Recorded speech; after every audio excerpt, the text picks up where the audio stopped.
Hello friends, welcome to all on my YouTube channel Civil Exam Guru. Civil Exam Guru YouTube channel में दोस्तों आपका हार्दिक स्वागत है। हम लोग सॉइल मैकेनिक्स सब्जेक्ट डिस्कस कर रहे थे और सॉइल मैकेनिक्स सब्जेक्ट के अंदर मैंने आपको टोटल 8 वीडियो अभी तक प्रोवाइड कर दिया है। This is a video number 9 और इस वीडियो में हम लोग सीखेंगे seepage through the soil. Soil के अंदर से जो सीपेज होता है, जो वाटर का फ्लो होता है, वो किस तरीके से होता है, उसके लिए कौन कौन सा रूल्स रेगुलेशन है, किन किन चीज़ों का हमें ध्यान रखना है, इन चीज़ों के बारे में हम लोग डिस्कस करेंगे। आप अभी तक मेरे इस यूट्यूब चैनल को सब्सक्राइब नहीं किए हुए हैं तो आप जो है सब्सक्राइब कर सकते हैं। आप यदि किसी भी गवर्नमेंट एग्ज़ाम की तैयारी कर रहे हैं, चाहे वो स्टेट की एई की हो, असिस्टेंट इंजीनियर की हो, या फिर सेंट्रल गवर्नमेंट की जूनियर इंजीनियर की हो, चाहे एडिशनल असिस्टेंट इंजीनियर की हो, इंजीनियरिंग सर्विस की यदि आप तैयारी कर रहे हो तो उसके लिए भी कहीं ना कहीं ये लेक्चर जो है आपको बेनिफिट होगा। आप को यदि वीडियो पसंद आए तो वीडियो को लाइक कर सकते हैं, अपने दोस्तों के साथ वीडियो को शेयर भी कर सकते हैं। तो जल्दी से इस वीडियो को लाइक कर दीजिए। चलिए आइए शुरू करते हैं अपने क्लास को, और जिसका नाम है seepage through the soil. Soil के अंदर से जो सीपेज होता है उसके बारे में हम लोग स्टडी करेंगे। Can you tell me the difference between seepage and the permeability of the soil? क्या आप सीपेज और परमेबिलिटी के बीच में डिफरेंस बता सकते हो? यदि आपको आता है तो कमेंट बॉक्स में ज़रूर कमेंट कीजिए। सबसे पहला है Laplace equation in the two dimensional flow. दो डायमेंशनल फ्लो के लिए Laplace equation del square phi upon del x square plus del square phi upon del Y square is equal to 0। और फाई जो है यहाँ पे पोटेंशियल फंक्शन है जिसकी वैल्यू है के इंटू एच, और के जो है वो आपका परमिएबिलिटी कोफिशियंट है, और एच जो है वो टोटल हेड है। तो यहाँ से आप जो है कोफिशिएंट तो कांस्टेंट होता है, फाई की जगह पे के एच रखेंगे। यदि के कांस्टेंट है तो आप del square H upon del x square plus del square H upon del Y square के फॉर्म में भी रख सकते हैं। नेक्स्ट है Laplace equation for homogeneous isotropic soil in two dimension. दो डायमेंशन में आइसोट्रॉपिक मतलब क्या होता है कि ऐसा मटेरियल जिसकी जिसके सभी डायरेक्शन में उसकी जो प्रॉपर्टी होती है वो क्या होती है, कांस्टेंट होती है। होमोजीनियस आइसोट्रॉपिक मटेरियल के लिए टू डायमेंशन के लिए जो लैपलेस इक्वेशन है, where phi is equal to K X H और phi is equal to K Y H, where K X is equal to K Y. So you can write down like this: K X del square H upon del x square plus K Y del square Y upon del square H upon del Y square. Laplace equation for anisotropic soil where phi x is equal to kxh and phi is equal to kyh where kx is not equal to ky. सो आप कह सकते हैं कि यदि homogeneous isotropic soil है तो उसके लिए कोफिशिएंट ऑफ परमेबिलिटी जो है दोनों डायरेक्शन में, सभी डायरेक्शन में, एक्स और वाई डायरेक्शन में सेम होगी।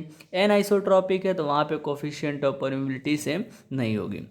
प्रीवियस क्लास में परमेबिलिटी में मैंने डार्चिस लॉ बताया था, तो आप मुझे एक कमेंट कीजिए कोफिशिएंट ऑफ परमेबिलिटी का यूनिट क्या होता है। What is a unit of coefficient of permeability? Very important question, कभी कभी एग्जाम में आपको देखने को मिलते हैं। For an isotropic soil the section is transform where x distance change to x under root of k y upon k x while keeping in the vertical dimension is constant. Coefficient of permeability for the transform section के dash is equal to under root of k x into k y. तो आप यहाँ पे देख सकते हैं कि to dimensional flow के लिए ट्रांसफॉर्म सेक्शन है, मतलब कि एक्स और वाई यदि डिफरेंट है तो वहाँ पे आप इसको अंडर रूट लेके उसका कोफिशिएंट ऑफ परमेबिलिटी कैलकुलेट कर सकते हैं। ये भी एक इम्पॉर्टेंट पॉइंट है, इम्पॉर्टेंट क्वेश्चन यहाँ से भी बनता है एग्जाम में। Now let's move ahead. Calculation of discharge through the flow net. Flow net से हम लोग डिस्चार्ज कैसे कैलकुलेट करेंगे? What is meaning of discharge? The discharge जो है रेट ऑफ फ्लो होता है, कितने रेट से वाटर जो है फ्लो कर रहा है उसको हम लोग बोलते हैं डिस्चार्ज। एंड फ्लो नेट जो है इक्विपोटेंशियल लाइन और फ्लो लाइन जहाँ पे एक दूसरे को कट करती हैं तो एक जो है डायग्राम बनता है जिसको हम लोग बोलते हैं फ्लो नेट। अब यहाँ पे सब इमेजनरी लाइन है सब जो है इमेजनरी लाइन है, और इसका फॉर्मूला आपको याद रखना है कि डिस्चार्ज इज इक्वल टू के H NF upon ND, KH NF upon ND, where A upon B, Q is the flow per unit width perpendicular to the pressure plane of the section.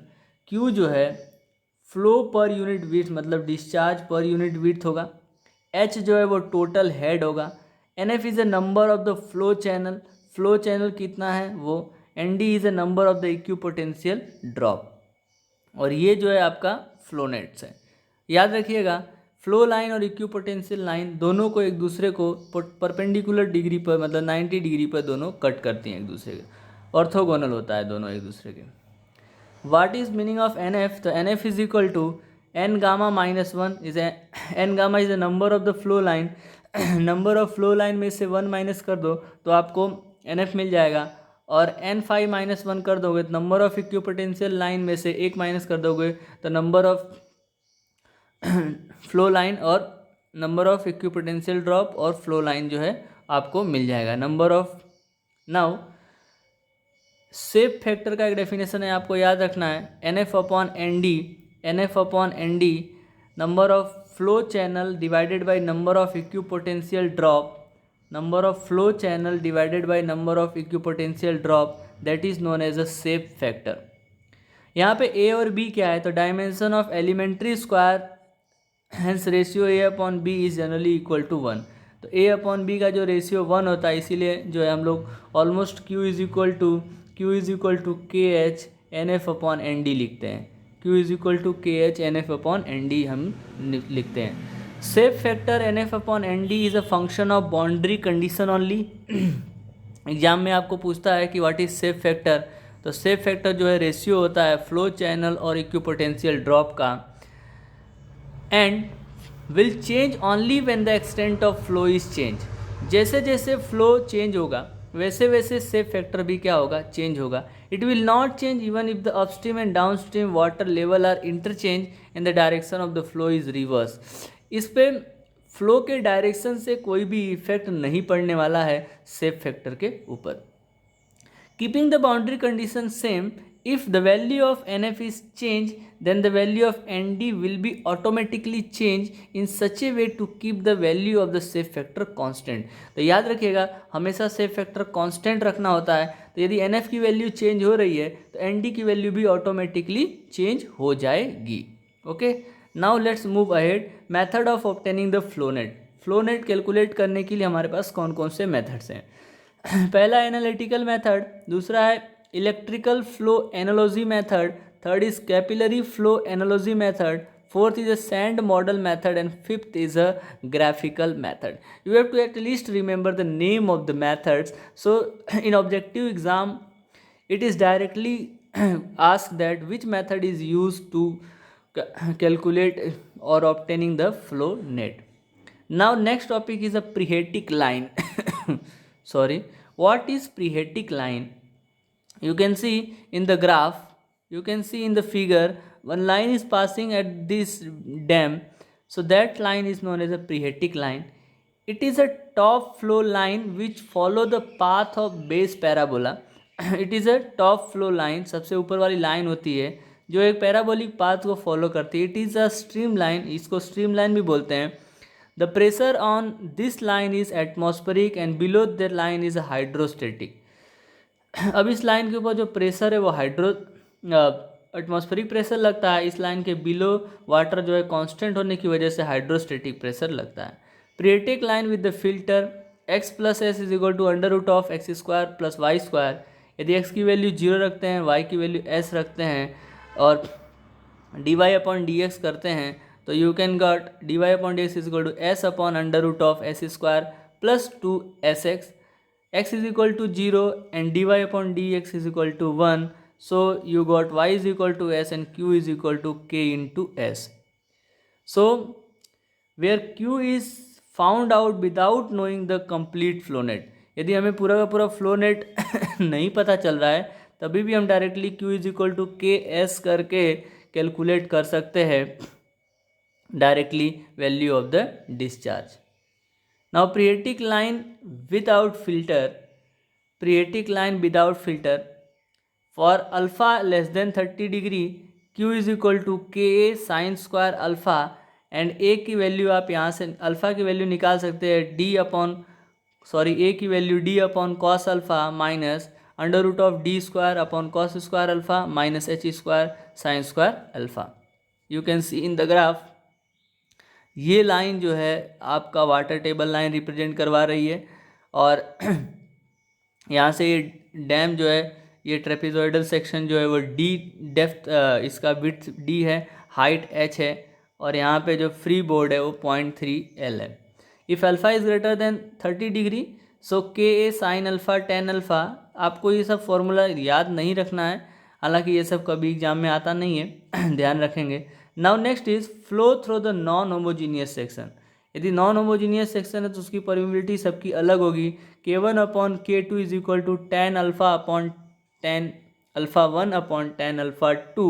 If K1 is greater than K2 then alpha is greater than alpha 2, the flow get deflected towards the normal, otherwise vice versa।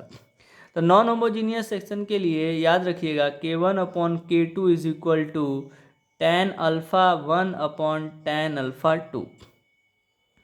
Some filter specified by the Terzaghi ने कुछ filter के बारे में बोला है, उसके बारे में डिस्कस करते हैं। Upper limit of the grain size to ensure no significant invention of the particle.